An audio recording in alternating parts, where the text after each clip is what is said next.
I'm going to see if I can show how to do my little Chubby Cardinal. I kind of redrew this one based on someone asking if I had a little different look that I could give it.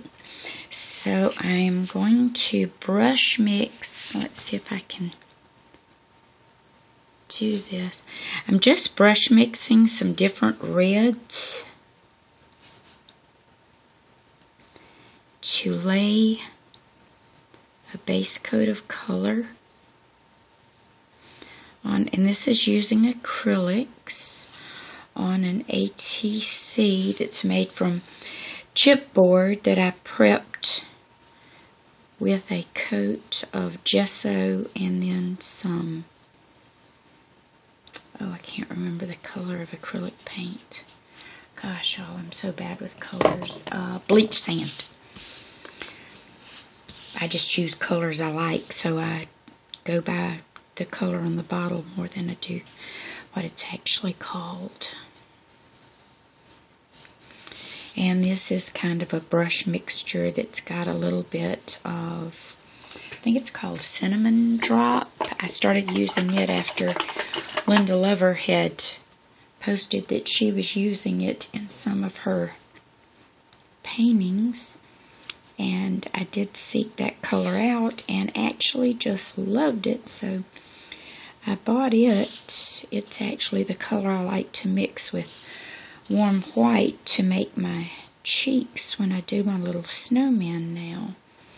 I like the softer pinky look that it gives. So right now the cardinal looks a little pink because I put some Napa red in there as well. But after that dries, I'm going to go back over and give it a base coat, or give it a wash with the red color. So now I thought I had black out on my palette, but of course I didn't. So now we're going to do the black, I call it his face. And on this one, since I'm using acrylics, I'm not going to worry that I paint over the eye section instead of trying to leave that little bitty white ring. I can always go back and just paint the eye in. Oops. And when I paint like this at home, I use freezer paper as palette paper. It's just, for me, it's more cost effective. And I can be stingier with it because I can use smaller pieces and don't feel like I'm wasting a whole sheet of palette paper. Okay, so there's our little face. And I'm just using my same old, about worn out 1/4 inch angle brush. I don't know why, but I seem to use this brush for everything. Okay, let's see if we can get the little beak area based in. Cardinals have thick, chunky kind of beaks because of the types of seeds that they eat, so they can crack them open well. So they have a shorter, kind of fatter, stubbier beak than your finches and seed or a lot of ground feeding birds. Okay, now we're going to do the tree limb. And I like to work with my little limb with it upside down so that when I pull the brown in, I'm pulling it toward me. And I don't worry about actually coloring in the whole section of the limb. And I do this in little short, choppy strokes. It's kind of the same way that I learned how to make little fence posts and limbs back when I took some oil painting classes years ago. And this was how the teacher taught us to do fence posts in the painting. One of these days I'll find my painting and take a picture of it to show I did a few and gave to family members as gifts, but I have no idea where those family members are at now, so I have no idea where the other paintings are. Then on the opposite side, I come back in with some white to lay in the top part of the branch that he's on, and that kind of puts that section of color in. And then when that dries, I'll actually add a little more dark to it, pulling from the opposite direction again. And it does make it look kind of like a tree branch or tree limb. Okay, now let's hope that this undercolor here is dry enough, and we will attempt this. What I've done is mixed some water in with the cinnamon drop and a touch of, I think it's the Tuscan red. And all I'm doing right now is just a wash over the top of that base coat color, just to give it a little pop and kind of intensify the red. This is just a very quick, easy, chunky bird. So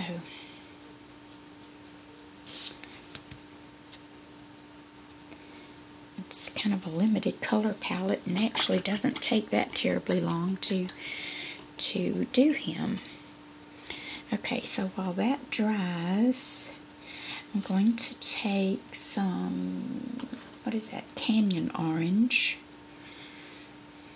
I at least have the bottles here where I can go back and see what I've used, and kind of go over the bottom half of that beak, because on a cardinal the lower beak is a little darker. But then I'm just going to brush mix a little bit of that reddish color in with the orange, and do a little shadow of color right up next to the black of the face.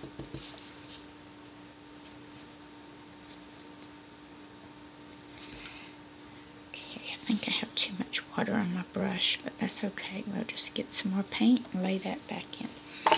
Okay, I think that beak pretty well looks done. The body of the bird, though, is still a little too wet.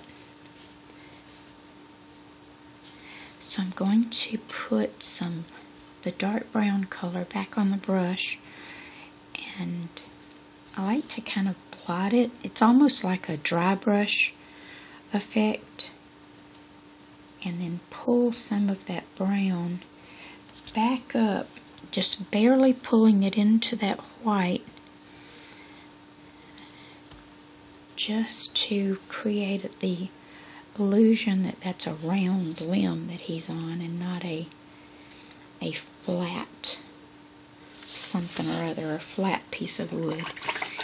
And if you lose a little bit of one color or the other, you can just go back and barely pick up some of that other color and rework it in. That's kind of the nice thing about the little limbs that makes them easy, is there's no right or wrong way to do it. You just build up the color until it gets like you want it. And unfortunately, my sinuses are still not much better today, so I still feel like, or sound like, I've swallowed a frog. Okay, let's do a little side load. I'm going to take that darkest red color, what did I say it was? Napa red. And I'm going to put a little bit of the brown in it to make kind of a dirty brown color. And all I want to do is float just the hint of where the wing would be. We're not after a whole lot of realism here. So we're just doing what we need to do to accentuate the little sections of the bird. And we're going to float that color right up next to the black face, just to kind of give it a little more definition and make it pop a little bit, because anywhere you can put a shadow of color behind another color, whether it's a darker color or lighter color, it always brings that a little forward. So we want the bird's face to come a little forward to us. I've been playing with watercolors off and on for the past 2 days, so I have to kind of rethink when I do something then with acrylics and go, oh no, you're trying to do that as if it were watercolor. So anyway, then I want to put a little highlight on the little breast area. So I'm taking a touch of yellow with that cinnamon drop, and I'm just going to float just that little breast area that sticks out. It's not going to show a whole lot until you actually put like a sealer on it. Then you'll be surprised how it'll pop. It just makes it kind of jump off there. So I want to take a little more of that shadow color. And sometimes the way their little cones on their heads will split when they're just sitting still or the wind's blowing on them. I just like to add that little mark there. And then because we're going to see some of his tail, we're going to just give the illusion of some little tail feather indentions here, just because it adds a little bit of oomph to what we're doing. Okay, and then that same dark color, we're going to, well, if I don't make a mess with it, we're going to put a little darker edge on this outside. And I'm just still picking up some paint that I had on the palette here, or my freezer paper, because that's what I use as a palette. Okay, now let's see if we can create the eye. Since the eye is already black, all we want to do is paint a little circle to be the eye ring. And I'll attempt to do that and add the little white dot. I call it the little directional dot, so that it kind of shows you the direction you're looking. And we'll put just a touch of brown for a little nostril there, just to make that top beak stand out a little bit. Okay, now we're going to take that cinnamon drop color and just a tiny, tiny bit of white.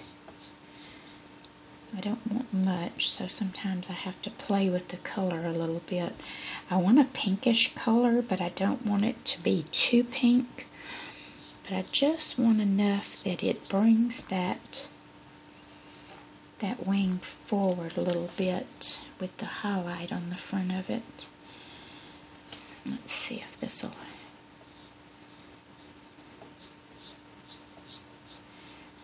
If you want to add some little streaky things in there, then I want a little breast highlight right in the center. I don't take it from top to bottom, but I do put it right there in the center. I'm going to put a little bit on the bottom edge of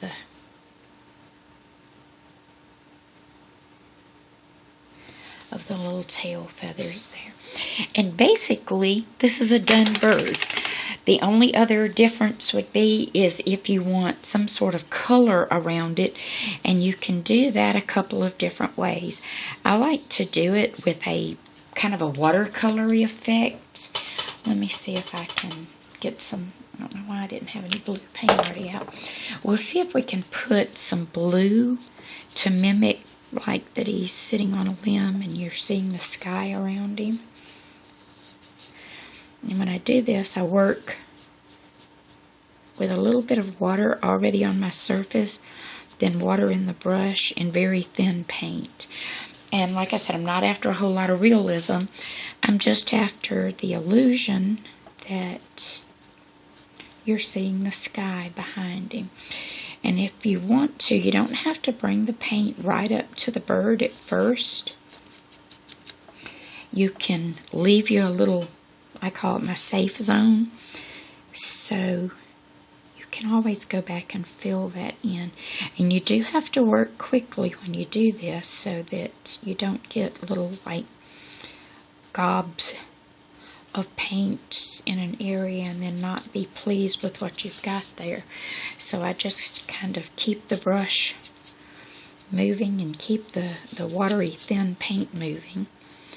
And then you do need to give an adequate drying time before you attempt to put sealer or anything on, because you have used excess water. Another thing I have found that when I do some of these and I use the excess water to put on my background, as soon as the paint is dry, but before I would put my regular water-based varnish that I use,